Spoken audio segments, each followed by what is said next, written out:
बीजापुर जिले के भैरमगढ़ थाना क्षेत्र के इंद्रावती इलाके में सुबह डीआरजी बीजापुर और नक्सलियों के बीच भीषण मुठभेड़ हुई।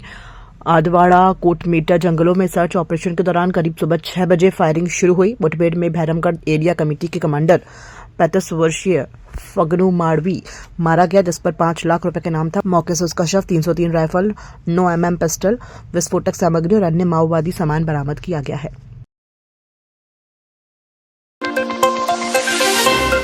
कांकेर जिले के बड़े तेवड़ा गांव में कथित धर्मांतरण की घटना को लेकर आक्रोश है। डिप्टी सीएम और गृह मंत्री विजय शर्मा ने घटना को चिंताजनक बताते हुए कहा कि पूरे मामले में अंतिम निर्णय जरूरी है।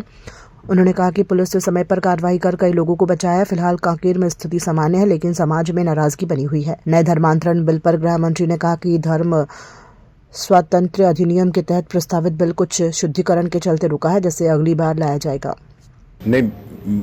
समाज में बहुत बड़े तबके में इस बात से बड़ी नाराजगी है कि भ्रमित करके प्रलोभन से और विभिन्न माध्यमों से धर्मांतरण करा लिया जाता है। और धर्मांतरण में होता क्या है कि जो व्यक्ति जहाँ का है वो अचानक वहाँ से अलग का व्यक्ति हो जाता है, अलग परिवेश का हो जाता है, उसके माने वो स्वयं खड़े खड़े ही अलग हो जाता है सबसे। ऐसी ही परिस्थिति कांकेर जिले के आमाबेड़ा के समीप बड़े तेवड़ा गांव में भी हुआ है।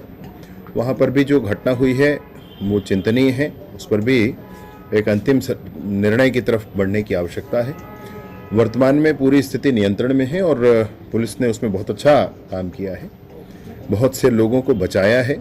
बड़ी संघर्ष की स्थिति थी, लेकिन जो लोग इस अभियान में जुटे हैं, जो गाँव के व्यक्तियों को गांव से ही अलग बना देते हैं, ऐसी प्रक्रियाओं पर भी लोगों के मन में बड़े आक्रोश है। कांकेर वाले जिले में वर्तमान में तो सब ठीक है, परंतु बड़ी मशक्कत हुई है। समाज में बड़ा आक्रोश भी दिखा है।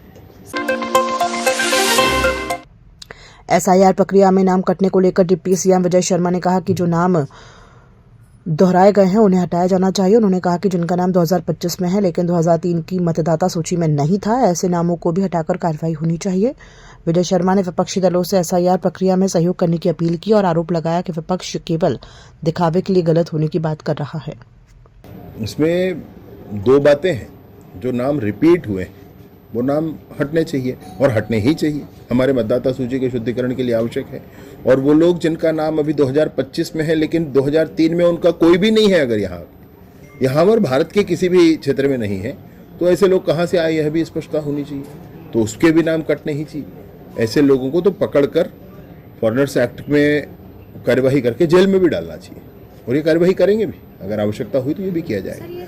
लेकिन मैं इसमें बड़ी स्पष्टता से कहना चाहता हूँ कि एसआईआर की प्रक्रिया का साथ देना चाहिए। विपक्ष की पार्टियां भी इसमें साथ कर रही हैं, दिखावे के लिए ऊपर से ये कह रही हैं कि ये कुछ गलत हो रहा है।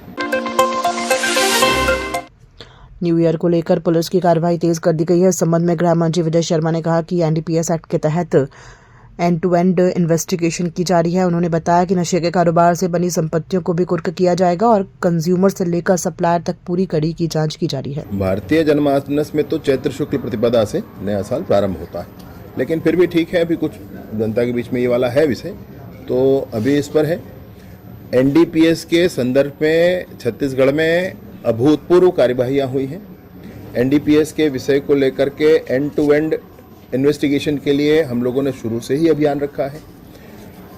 एनडीपीएस के मामलों को करके कोई पैसे कमा ले और उस पैसे का उपभोग फिर 6 महीना जेल काट कर आए और करता रहे, ऐसे नहीं हो सकता है। सफेमा के माध्यम से पहली बार छत्तीसगढ़ में प्रॉपर्टी अटैच करने की कार्यवाहियाँ हुई हैं। तो ऐसे लोग जो ऐसा कर रहे हैं वो इसमें संपत्ति बनाएंगे भी, वो संपत्ति उनके काम नहीं आने वाली है। उसको अटैच किया जाएगा, उस संपत्ति को कुर्क किया जाएगा और सजा है ही। एक व्यक्ति जो पेडलर है तो कंज्यूमर से लेकर के सप्लायर तक का पूरा चेन भी उसके साथ इन्वेस्टिगेट किया जा रहा है। कांग्रेस के टैलेंट हंट के जरिए नए प्रवक्ता तलाशने पर डिप्टी सीएम विजय शर्मा ने तंज कसा। उन्होंने कहा कि कांग्रेस कहीं से भी प्रवक्ता ले आए, वे भाजपा प्रवक्ताओं के सामने नहीं टिक पाएंगे। विजय शर्मा ने कहा कि राजनीति साधना जैसी है, जो लोग जनता के बीच काम करके आते हैं उनका अनुभव अलग होता है। अचानक किसी को लाना ठीक नहीं है। उन्होंने कहा कि बीजेपी में मेहनत से लोग आगे बढ़ते हैं, यहाँ परिवारवाद नहीं है और ना ही इटली से आकर किसी को पार्टी अध्यक्ष बनाया जाता है। देखिए, राजनीति साधना जैसी है, मैं ऐसा मानता हूँ। मैं राजनीतिक कार्यकर्ता हूँ।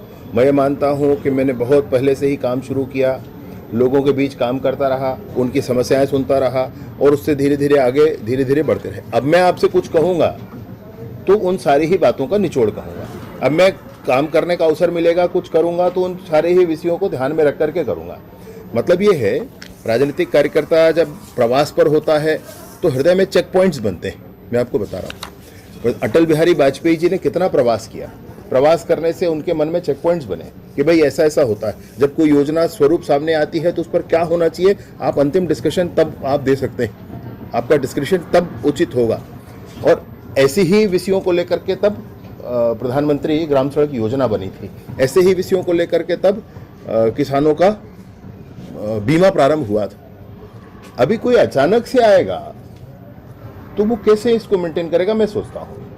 हो भी सकता है, मैंने नहीं कह रहा हूँ, लेकिन मुझे लगता है कि आप जनता के बीच काम कर करके आएंगे तो अनुभव होगा, वो अनुभव काम आए। नहीं, अगर ये उधर के अनुभव से आएंगे तो भी भाजपा प्रवक्ताओं के सामने नहीं टिक पाएंगे, क्योंकि भाजपा में मेहनत करके ही आगे बढ़ा जाता है। भाई, परिवार की राजनीति नहीं है। कोई इटली से भी आकर परिवार का और पार्टी का अध्यक्ष नहीं बन सकता है।